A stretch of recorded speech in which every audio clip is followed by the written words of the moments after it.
How we doing, analysts? This is Jason Elder with IALEIA News Update. And with me, as always, is Alexander Gulde. Alex, how we doing? Hey, Jason, doing great. What's up? Lots and lots. And you? Doing great. Got back from IALEIA conference just about a week ago. Took some time to collect my thoughts, but long and short of it is it was a great conference.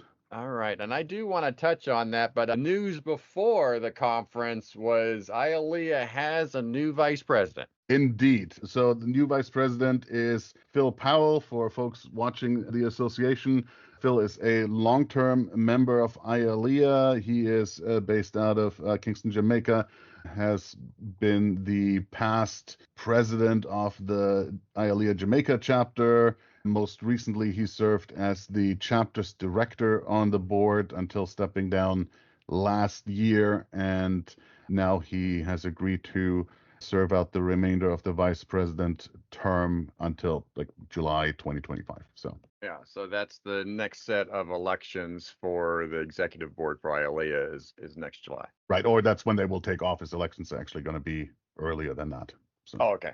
All right. So look for that. So I'm glad that was hanging over the heads of the association a little bit. So I'm glad to hear that that's finally resolved. Indeed. All right. So let's get into the conferencing because that's the big news. It was in New Orleans. It was a couple weeks ago. And let's first start with the 20-year celebration for the FIAT program. Correct. So FIAT, as a course, Foundations of Intelligence Analysis Training, has been around since 2004. So the association determined that it was just right and proper to honor the anniversary and celebrate a little bit. And so all the FIAT instructors in attendance got a very cool FIAT 20 years t-shirt. They've produced new pins for FIAT instructors. So it's sort of like, think of an anniversary badge for law enforcement agencies. We just got a slightly smaller version as a new FIAT instructor pin.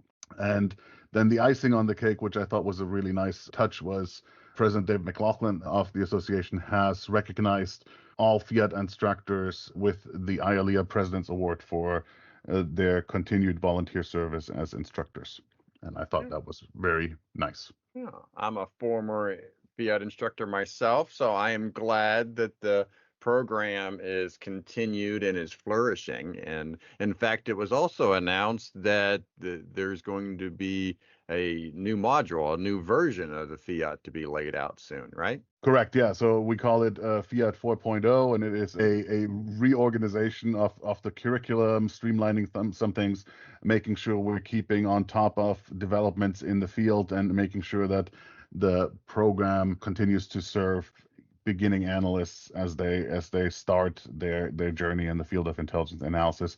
I would expect the first FIAT 4.0 courses to roll out sometime later this summer or in the fall. I'm not exactly sure when exactly the date is when they'll implement the new curriculum. All right. And okay. How about some other highlights from the conference? You had a record-setting number of attendees this year. Correct. So they said that there were 863 registered attendees, which is a new record, very exciting, including, and this is just because I happen to like Friedrich Sam Steiner. He's president of the European Association of Crime Analysts. He's been on the podcast before.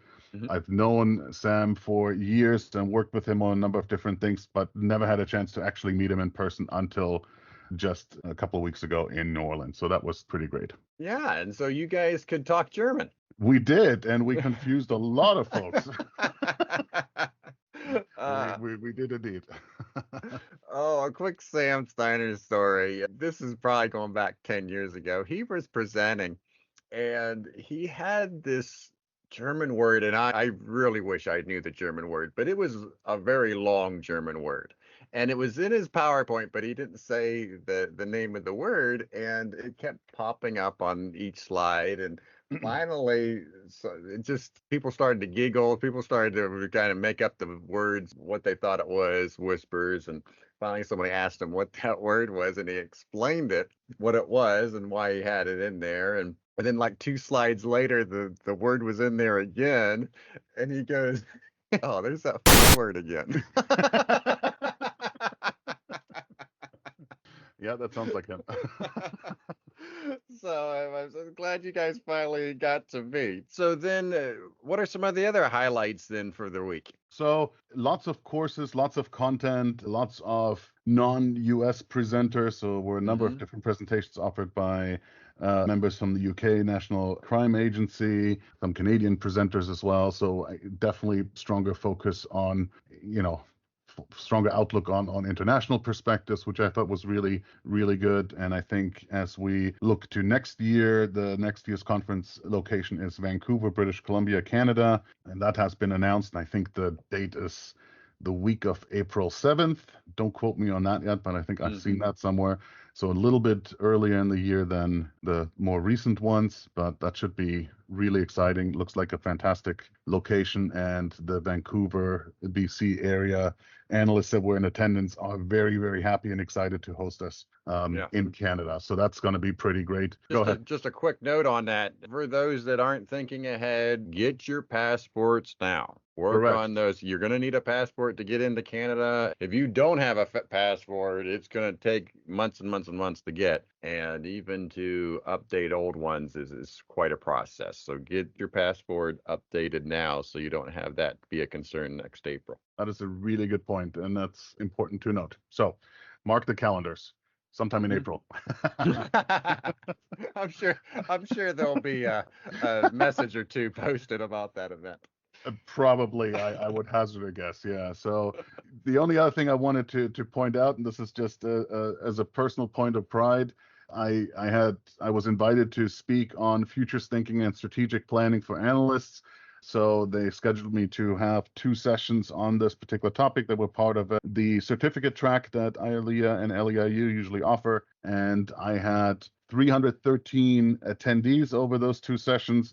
And since I'm an analyst, I had to do the quick math. About 36% of attendees attended one of my sessions. So I was really pleased. Pleased as punch, as they say, right? Yeah. So All right, very good. And you, as you mentioned, as we were talking before we hit record, you were a little nervous going into that, thinking that you weren't as prepared as you would like. oh, absolutely. Life being what it is, and Uh-huh. those that know me also know that I have a tendency to slightly procrastinate a little bit. So I didn't get to put the finishing touches on my presentation until just the weekend before, and then I was like, oh man, I don't have enough time to practice. But for some reason, it all worked out, and I believe that I was the most charming German in attendance at the conference. Well, it makes you feel any better. It feels like I'm putting the finishing touches on my presentations that morning. So There you go.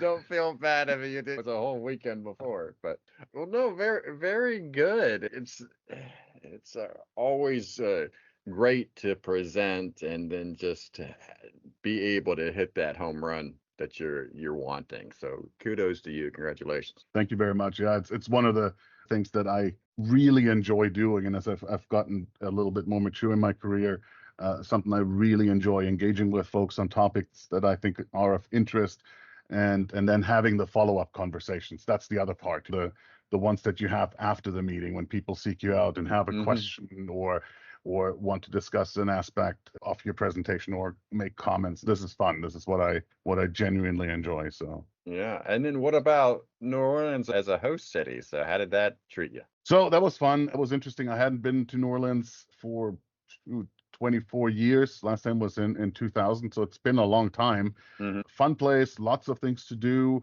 I stuck pretty close to the hotel for the most part, but of course, at some point did a obligatory stroll down Bourbon Street and ended up in a jazz club there. Fritzl's European Jazz Pub, I think was what the place was called. And that was just a wonderful way to end the conference because that was Thursday night for me, and on Friday I returned. But it was really genuinely exciting and fun, and it seemed like anybody I talked to had a good time at the conference, learned a lot, made some great connections.